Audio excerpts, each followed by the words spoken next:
ان الحمد للہ اما بعد اعوذ باللہ من الشیطان الرجیم بسم اللہ الرحمن الرحیم۔ ناظرین، میں ہوں آپ کا میزبان ڈاکٹر فضل محمود۔ کل ہم نے پڑھا تھا کہ متقین کی کیا نشانیاں ہیں۔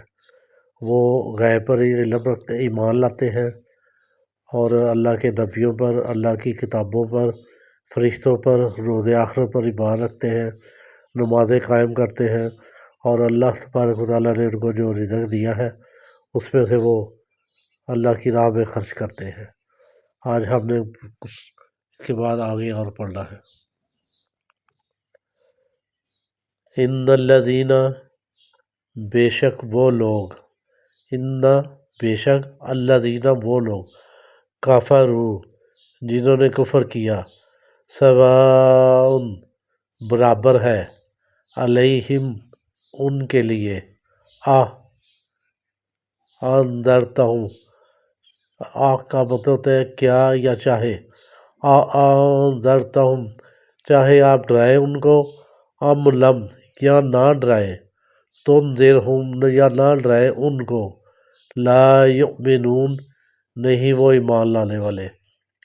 یعنی کہ جو لوگ کافر ہیں ان کے لیے برابر ہے، آپ ان کو آخرت سے ڈرائیں یا نہ ڈرائیں، وہ ایمان لانے والے نہیں ہیں۔ اور اس کی وجہ اللہ تعالیٰ نے آگے بیان کی ہے، ختم اللہ، مہر لگا دی ہے اللہ تبارک و تعالیٰ نے، ان کے قلوبہم دلوں پر، وعلی سمعہم اور ان کی سماعت پر یعنی کانوں پر۔ یعنی کہ وہ اللہ کے نبی کی بات سنتے ہیں لیکن نہ ان کے دل پر اثر ہوتا ہے اور نہ اس کے کان جو ہے نا وہ صحیح سنتے ہیں۔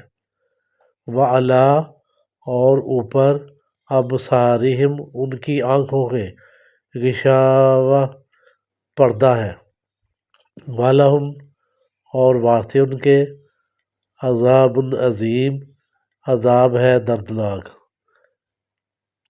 وَمِنَ النَّاسِ اور لوگوں میں سے، من یقول جو کہتا ہے، آمنا ہم ایمان لائے، باللہ اللہ پر، وبالیوم الآخر اور آخرت کے دن پر، وما ہم بمؤمنین اور نہیں ہے وہ مومن۔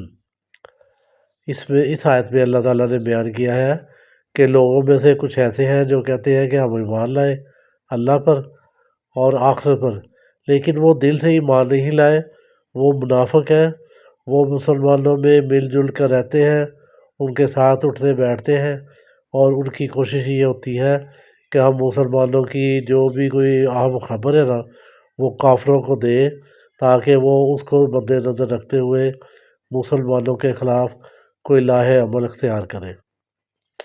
ناظرین کرام، یہ آپ نے آج جگہ جو سبق پڑھا ہے اس کی آپ جتنی زیادہ دہرائی کریں، جتنی بار پڑھیں، اسی سے آپ کو جو ہے نا سبق اچھی طرح یاد ہوگا۔ آپ خود بھی پڑھیں، اپنے بہنوں بھائیوں کو، دوست عزیز و اقارب سب کو اس کی دعوت دیں۔ آپ سب کو اگر یہ صحیح معنوں میں صحیح ترجمہ آ جائے تو آپ کو نماز پڑھنے کا لطف آ جائے گا۔ جو مسجد میں نماز پڑھتے ہیں ہم، جس میں جہری جو نمازیں ہیں جس میں قاری صاحب تلاوت فرماتے ہیں، انشاءاللہ تعالیٰ آپ کا دھیان پھر نماز میں ہی رہے گا اور صحیح معنوں میں آپ کو لطف آئے گا۔ دعاؤں میں یاد رکھیے، مشوروں میں یاد رکھیے۔ السلام علیکم ورحمۃ اللہ۔